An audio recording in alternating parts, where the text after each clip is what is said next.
For this. Good morning, everyone. It is second to last Texas Power Up of the year.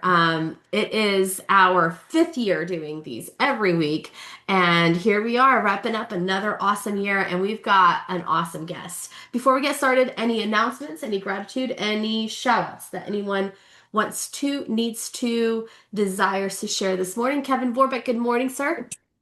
Morning, all. I just wanted to give a quick little shout out, bit of gratitude and value of grit to a new team member that joined us last week. His name's Jerry Medina, and he just jumped right in. I think if you look in the Brivity leaderboard right now, he's got over 500 dials, and he's ready to start launching the first of the year. So, huge shout out to him, and really happy to have him on. And we're gonna do some really awesome things here in College Station. Love that. Congrats. Awesome. Good to have you, sir. Very good. Very good. I want to remind you guys the Friday call tomorrow. Chris and Ben do just such a great job of keeping us growing, right? It's not just another sale, another dollar, which, that is important. We do all have bills, but growing internally and growing our mindset and working smarter. We're all working hard, but some of us want to work smart too. And then I want to remind you that Brian does the Tuesday call. It's an all agent call. Operators should not be getting on. Staff should not be getting on. This is a agent only call to raise the level of our agents and help everyone be the agent that they want to be. With that said, we've got a really cool agent joining us. I'm going to go ahead and spotlight you if that's okay, Dathan. Hey, there you go, sir. Good morning. Good morning. How y'all doing this morning? Oh, doing really good this morning. Louisiana is in the house this morning, huh? That's it. That's it. It's actually about 38 degrees here, so it's a little bit Ooh. chilly even for Louisiana this morning. Oh, we don't like that. We don't like cold weather here either. Okay, so what area in Louisiana are you in? Kind of like just tell us a little bit about yourself. Yeah, so we're in the Baton Rouge, Louisiana area. I've been licensed now for about 4.5 years. Okay, I've been doing real estate pretty much my entire life since I was 19. okay.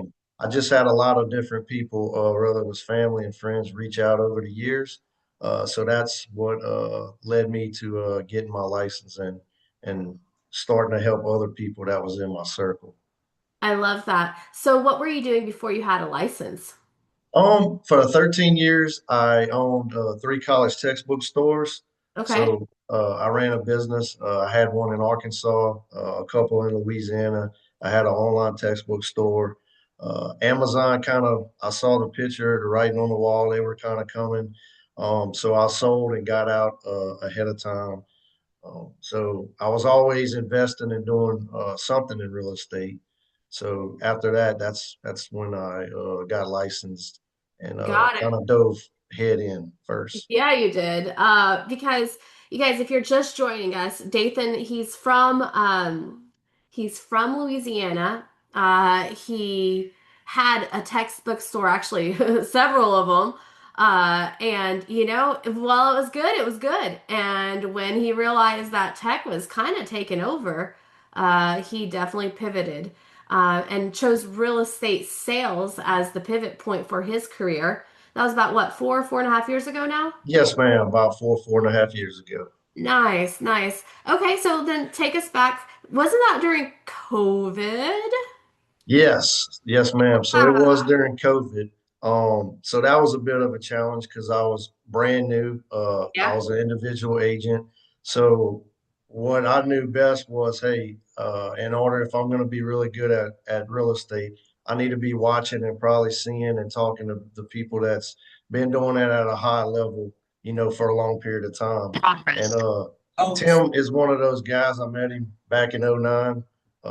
When I was buying investment properties, he was actually my agent. So I leaned a lot on him for advice over the years.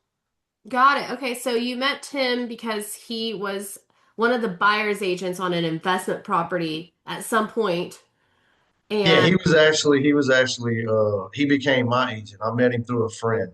nice, nice. Okay, so you were referred to him then. Oh Yes, man, we ma'am. Yep. love that, right? Yeah, Like I was everybody referred. on the call, remember how important referrals are. So this referral turned into your agent, turned into somebody that you really looked up to when you started your career. Were you already Correct. on a team or did you start solo? No, I started solo. Okay, Um, I started solo. I joined Tim's team after probably about 6 months. okay, My first year with Tim, I done 6.4 million. okay, And then I decided to go solo. Uh, was solo up until probably this past September. I did an average of 13 to 13 and a half million per year. Um, even in the market that we have with the ups and downs. And then I had another conversation with Tim, and I decided it was I think beneficial for both of us to partner back up. And then he showed me Place, and I was like, man, Place Place has all the tools that definitely allow me to double my business with just everything that it has with the leverage models and everything. I love that. I love that for you, and I'm so glad that you're back here. And Tim is awesome, on his own. But yes, to your point, Tim partnered with Place is quite a bit more awesome. Has a lot of resources. So you were doing quite a bit of business, as a sole agent. You decided, you know what, like sole agent's great, but I'm missing some of the leverage pieces that I wanted to have. How like this wasn't like a great real estate market year for a lot of us. I don't know that it was really like, I don't know that your area is like just so hot, flying off the shelf. You don't even have to work and the money just comes, just into your bank account. Or does it in your area? Or do you have to work hard? You definitely have to work hard. The responses I got when I asked people, how's your market in your area? It's pretty much the same. Probably one of the most difficult real estate markets probably in a long time. So like what that tells me is I lead gen every morning. That's Okay. kind of my even before I get to the office, because I have a sphere of influence that I know will answer the phone between 7 to 8. So I'll call those sphere of influence during that time. Um, and then once I get here and we go through Power Up and we do our morning meetings, usually around 9 o'clock, I start dialing. I do some texting also just because I do have some younger generation that they prefer that. So I respect that as far as that goes. And then some have jobs, so they'll answer me kind of in between on their breaks and stuff. So what in this market, what that tells me is if you're producing, uh, say, 20 contacts, it may only take 40 to 50 calls, just depending on that type of market. This market is a lot more. So I've been having to dial about 100 dials, maybe to 110 per day to hit those 20 to 30 contacts that I like to hit. So it's definitely a little bit different. You got to work a little bit harder, and people they tend to talk about interest rates. I tend to talk about, let's look and see at the price point, are we getting a good deal? As you know, over time, depending on your area, you're going to build that equity in that property that they buy. As you know, in the future, if rates do come down, then they can refi, they can save, depending on their circumstance, why they're buying. That's the biggest that I try to dig out. What's your why? I love what you said. Well, there's a couple things I love what you said, so I'll go back to them. But one of the things I heard you say is instead of talking about the interest rates, you're talking about, well, let's just see if we can find you a great deal at what you can afford, at what you can do today. Because great deals exist out there, right? And most people would rather own than rent. Most people. There's exceptions, but most people. Correct. And the other thing too that I point out to them is if you're renting, you're throwing your money away. If you buy, you're building that equity, but also every note that you pay there's some portion that's going to be applied to that principal. So that's going to knock that principal balance down and also help you build equity over time. When if you're renting, it's basically you don't get any of that back. Right on. So when you're in the car in the morning driving to the office and you're calling up, just your sphere of influence, are you just like calling to check in and say, "Hey, how's it going? What are you guys doing for the holidays?" Or what do you say to people when you're just driving down the street? How do you make it, I guess, a friend call, but like also a business call? Like, what does that sound like? How do you make it work? Yeah, so I just call them and just let them know, hey, I'm just touching base with you, checking on you, seeing how the family's doing, how things are going. How's the house been? Do you have you have any issues? Is there anything I can do to help you? Just kind of touching base then, and then before I get off the phone, I always ask them, are you thinking about selling or buying any real estate anytime soon? And if you're not, do you know anybody? Can you give me a name, that you may know that would that I can reach out to and possibly help? So Is I ask for that business before I get off the phone. is it awkward to do so? Like, how do you get to the point where it's not awkward, I guess is my question. Well, for me, most of my clients, well, my past clients in my sphere, and even usually somebody who's even a brand new lead once I meet him, we normally hit it off, and like everybody laughs because I walk through the office lead generating and they can't tell if I'm talking to my mom, my best friend, or or a brand new person. That's that's just kind of my mindset. I want to start building that relationship from the get-go. So some people say, hey, I chase deals, I chase money. Well, I chase relationships. That's kind of my mindset in the conversations that we have. I love that. That's a good mindset. All right, so you're trying your goal for the day, like I guess Monday through Friday is get 20 to 30 contacts, real estate contacts, so that you feel like you've won the day. Is that accurate? Yes, ma'am, that's accurate. And usually, depending on my lead gen, how many contacts I've made and how many calls, if I have to go toward the evening, for me, 4:30 to about 5 or 5:30 usually works. So if I'm at the office, I'm usually here till about 5. Some days I may be staying later, just depending on what I got going on my schedule. Um, so even if I leave, I got 20, 25 minutes on the way home. So I'm doing the same thing. I'm making up those calls because, sometimes life happens. So my mindset is I don't make excuses. I just make it happen. Yeah, amen to that. And that's why you're closing 60 deals this year, sir. So Yes, let's, ma'am. yeah, 20 to 30 contacts a day, guys. Uh, gets you 60 deals in any market. It's about consistently doing that, right? Okay, so let's talk Yep. about Yes, how ma'am. how are you building that business? I know. Okay, one of the things that we talked about is, you are calling your sphere and your past clients, which is awesome. You're kind of doing expires and cancels. How's that going for you in your market? It's going pretty well. I've what I've been using besides the scripts once I set the appointment and get there, the last 4 listings that I had, uh, they all went under contract within 48 hours. 3 of them were either list price or above. How? So What? when I'm setting those appointments and going on the appointments, Okay. I dial in on how important price is. Okay. Um, that's kind of what I focus on. A lot of times, expired and cancels uh, has to do with pricing. I noticed probably about half the time. Sometimes it may be photos, it may be marketing, it may be description. So I really focus on that part of the process when I call expired and cancels.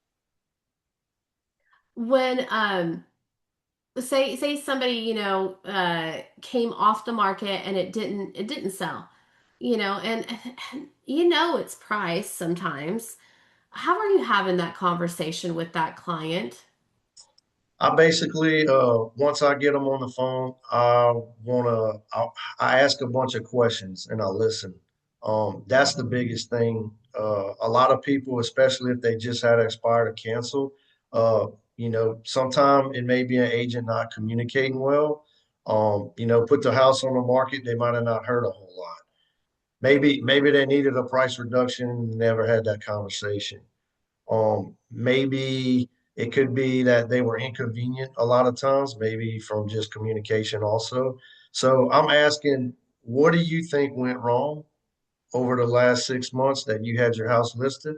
And what are some of the things that you could see that an agent could do better? Mm. And I just let them, kind of talk about that and tell me, their pros and their cons about it. That gives me an idea of what I need to do and how I can help them. I love that. So the first question is, tell me what you think went wrong in the last 6 months. Yep. And so this is their opportunity to self-discover. And then your second question is, tell me what you think that myself as an agent can do better to get you success. Is that the gist of it? Yes, ma'am. That's it. So they're telling you what they need, and Correct. then you're just delivering on that. Yes, ma'am. That's correct. Okay. And you're finding a lot of agents aren't having price reduction conversations probably with their clients. Correct. A lot of agents may find it difficult. I kind of set the bar, the expectations from the get-go. And I bring that data, Place is a great resource for that. Not just in comps, but I use the Area Pro that shows each, 50K, exactly what the market is doing. Sometimes they want to go toward the top of the market. So what I do is I make a deal with them. I'm like, hey, all right, I'll go to the top of the market at more of a price where you won't, but you have to give me your word within 2 weeks. If we don't get anything or we don't have no movement, we'll reduce it down to the price I want. And I've been having a lot of success with that. If they are stuck on that price, and that kind of helps it keeps the ball moving also. I love that. I love that. When you say, well, actually, you didn't say it. Tim said it for you. He said you're very good at pricing. What do you think helps you be really good at pricing? Like, what's helped you do that? Because not like you've been doing this for 20 years. You're just Correct. a lot of it. So, with some of my real estate in the past, I've done flips and different things, so I understand the construction side of everything and what cost. So that helps me evaluate if the house has been updated, if it's been outdated. So those are things I'm able to get better comps on similarity to see what's sold. And if I think, hey, look, this house has all been updated, maybe it sold for 10K less than what it could have sold for, then I know if I come in at least at that or even a little bit higher, that I'm going to probably get a lot of showings out the gate. So, condition is a big part of how you're pricing. Very, yes. That's one of the most important pieces.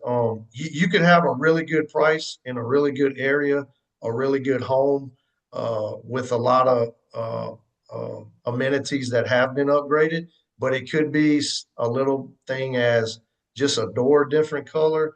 It could be some paint peeling or some chipped hardy board plank outside. A lot of people, they if when they're doing their first walkthrough, if it's stuff that they can notice, they're going to pick up on it, and that could be the difference in them writing an offer on that house or not writing an offer on it. Absolutely. Absolutely. Do you ever come across a client that you don't want to work with? And how do you handle that? Um, it's funny you say that. So I've had one in the past. It was actually my own aunt. Um, and it's kind of an odd situation because my cousins were in college and she bought all her textbooks through me, and we're always been close and tight. And she's actually a business lady herself, so we both have respect for one another. But at the end of the day, I kept showing her the price, and she had her mind set on this certain price, and we did a price reduction. I did, awesome photos. I did a video drone. I had agents, including myself, doing open houses, just a lot of different things. But she wasn't getting a showing. uh, Two things: we had price and we had the color of the house was an odd color, so I suggested just repainting it, which would have cost about 4 grand. Well, she didn't listen, so I had to fire her. I said, look, Ann, I love you, but I think it's time for us to split ways. I did, uh, stay in contact. And I said, look, if you need any advice, I'm still here to help. So she did get another agent. She wound up redoing the kitchen that cost $45,000. and wound up selling it 20K below what I suggested. No. So Oh, my heart. yeah, so yeah, it didn't it wasn't a good experience for her, but uh like I told her, I said, hey, I understand where you were coming from. We all live and learn. Sometimes it's we don't see things from the get-go as we should. I hear So you. that was more of my difficult ones. I did have another agent that, uh, it wasn't, we found out later it was a good fit. So I just said, hey, look, I do have somebody that I think would be a good fit. So I referred them out and I just kind of stepped away. But I'd say in the last 4.5 years, it's only been like two people. Okay. Okay. Um, when I know that you have your team has like team leads as well, like internet leads, inbound leads.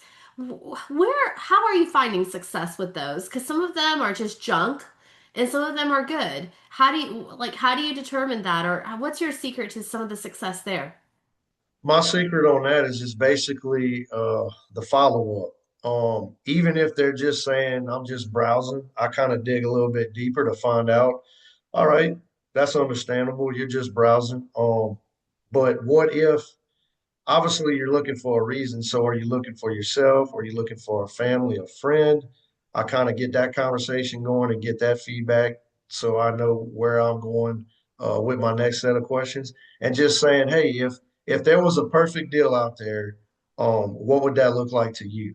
Oh, What's I some like of the that. important things in the house? Oh, if there was a perfect deal out there, what would that look like for you? Oh, that's that like as soon as you said it, I was like, I would even respond to that. Okay.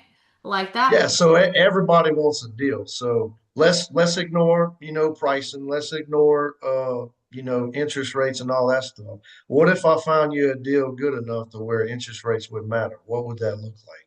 And then we just kind of go into that. Because a lot of times if they're just beginning to searching, they probably didn't start the pre-approval. They have no idea what property taxes, insurance costs. So that's another conversation down the road. I'm trying to meet with them and get them in as quickly as possible to my office.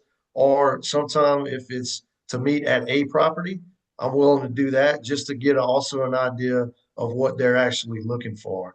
Um, a lot of clients I know, a lot of agents back in over the years, they may have not done that. I think times are changing. It's kind of like speed to lead when you first answer that call. I want to be the first person that not only they talk to, but I actually get in front of and start building that relationship as fast as I can. Hold on, hold on. I want to make sure everybody, if you kind of like, I know sometimes you're driving or you're working on something else. If you zoned out, zone back in. I not only want to be the person that first calls them. I don't want to be just speed to lead. I want to be the first person that they meet with, either in office, on Zoom, or in a house for a showing, because that's how conversion happens. Eyeball to eyeball, as soon as possible, because times are a changing. I love Correct. that. And I kind of adapt. Sometimes it's on the go. So if it's last minute, I usually have an hour lunch break every single day. So sometimes I may cut that short, and it's not every day that this is going to happen. So I move my schedule around based on some of my clients or my needs. Can I do it every single time? No, but I try to make it happen, and I adjust my schedule kind of based on that. And I also live by my Google Calendar, so that does help also. Heard that. Heard that. I I wonder, because you got some listings out there, so you're getting sign calls on your listings. Any like what kind of success are you having with people calling in? What do you say to them? Because a lot of us, will take a listing and we don't turn it into something more. What are you doing to turn it into something more? Basically, when we get sign calls, I'll start asking them questions. Like they'll say, "Hey, how?" Because 9 times out of 10, when you get a sign call, it's probably them driving through, so they're kind of starting the process. So they may not started looking online yet. Try to see if somebody can help them. They're just driving around on their own, so they'll call, and 9 times out of 10, they're going to ask a question. Well, what's the price of that house? So what I do before I tell them the price of the house, I'll start asking them, do you have an agent? How far are you in the process? What has you driving around looking at homes? Is it because you want to move in a different area because of schools? Are you downsizing, upsizing? Like I'm asking the questions I would normally ask on a lead call that would come in. And I get them, answering those questions first before I tell them the price. That way I can see I may be able to help them if they already pre-approved or they already have an agent. I just let them know that I'm here to be a resource. So if that doesn't work out, uh, I'm here for you. I also let them know that, I have all your info. I give them the price, of course. And I just let them know I'm gonna touch bases with you, every so often, like maybe once a week, just to kind of see how things are going. And just kind of leave it at that. How many hours do you think you're working right now Let's see, probably about nine, nine, maybe nine and a half, total. a day? A day, and I haven't really worked. I can't tell you the last time. I don't really work weekends. Um, if anything with weekends, if I do work, it's probably an hour of calling. I make up some of my calls depending on how my family schedule is, because that's important to me. So like I said, I live by my Google Calendar. I live in a day in the life. That's the first thing I look at when we're done with meetings. I also train all my agents to do the same thing. And basically, if it's not in the calendar, then it didn't happen. It didn't happen. So let me get this straight. You're working Monday to Friday, 9 to 9.5 hours a day. Your intention is to have 20 to 30 real estate conversations per day. Yes, ma'am. In doing so, this is generating 60 deals a year for you. You're getting your business from your sphere, from your past clients, from internet leads that are coming into the team, from listing calls that are coming in on your listings, from expireds and canceled, which in Texas we call withdrawn sometimes. Am I missing anything? Is it that simple? It's that simple. Just showing up, making the calls. It's not. It's definitely not rocket science. You know, Sometimes things get in the way. My biggest thing that I've seen since I've been coaching and hiring new agents is time management. That seems to be their biggest ordeal that gets in the way. So that's kind of what I've been focused on the last couple of weeks with my new hires and the ones that are going to be coming aboard. Out the gate, let's focus on that on agent launch because you need the training. Let's focus on our Google Calendar because if it's not in there, it didn't happen. That's really the only way uh, that you can keep focused and keep everything in line on your goals. So if you're working 9.5 hours, let's call it that, 5 days a week, right? We're looking at like 47 and a half hours, give or take, right? Might add in some weekend hours, showing pops up or you get an hour call in there. So really your life revolves around getting your real estate conversations in and then going on those appointments. Correct. Yes, ma'am. And I'm, I guess, we try to lead you in 9/11, but different things happen. So it's a matter of, okay, can you adjust your schedule and adapt? What's getting in the way or what could get in the way and just readjusting and still being able to make those dials and those contacts. Because at the end of the day, everybody has their own goals and the things that they want to accomplish. So my job as not just holding myself accountable, but also my agents, my job is to see, to make sure that they're staying on track and that they're focused and that they're putting in the amount of calls that they need for their particular business. I mean, you sound like a really good, humble guy. 60 deals is a lot of deals. It's a lot of work, it's a lot of repetition, it's a lot of relationships to manage and to take through the process. I mean, thank God for leverage, you're right. What's the goal next year? My goal this coming year is 100 deals. I just one of my new hires, I made him my junior agent, so that's going to give me the leverage. and also help him build his database. So that's typically between 50 and 60 if you're on your own. That's about, from what I've seen in any market, that's about the ceiling that you're going to hit. So you need some type of leverage, admin, a junior agent. So that's going to allow me to hit those 100. And it's the same model. If I'm able to do it, I don't. I kind of, my mindset is I block all that noise out. I did that when I played sports. I ignored all the talk. If I listen, if I listened to what people said, I would have never played. Just because I'm only 5'10", I'm Drew Brees height. So they said, "Oh, you're too short to play," and I'm like, "Nah, I'll prove you wrong." So that's kind of my mindset in real estate too.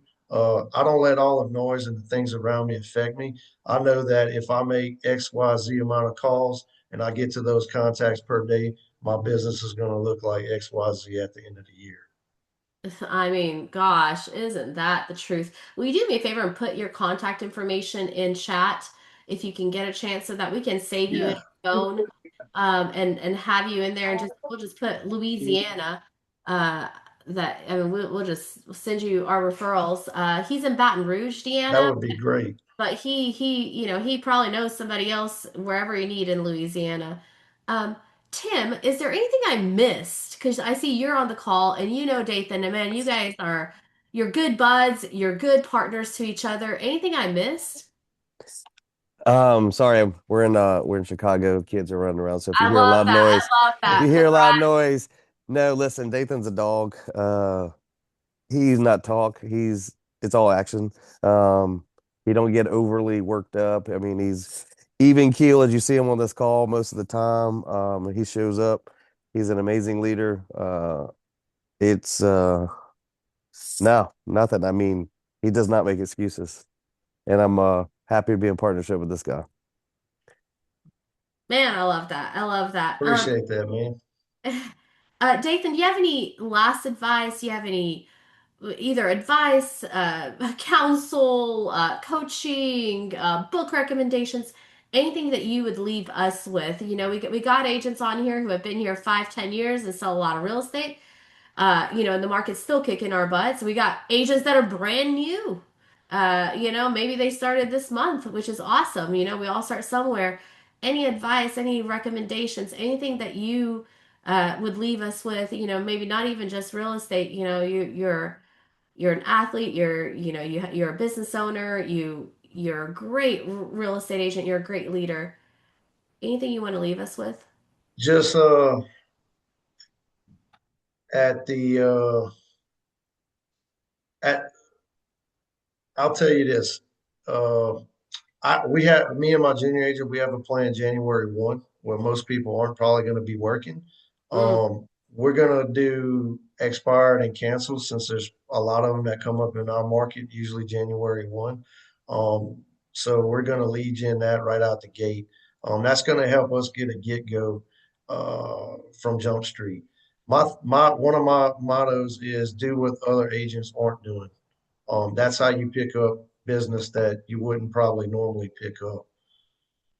So you're working January 1st. It's not you're not sleeping in.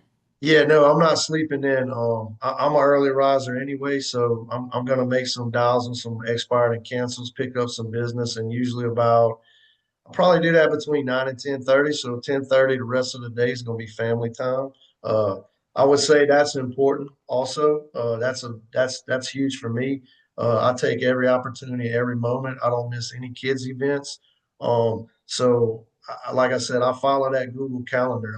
I would definitely, even if you relook at it, because I relooked at it the other day and found a spot where I could add something to it and maybe cut some time somewhere else that may have not been needed.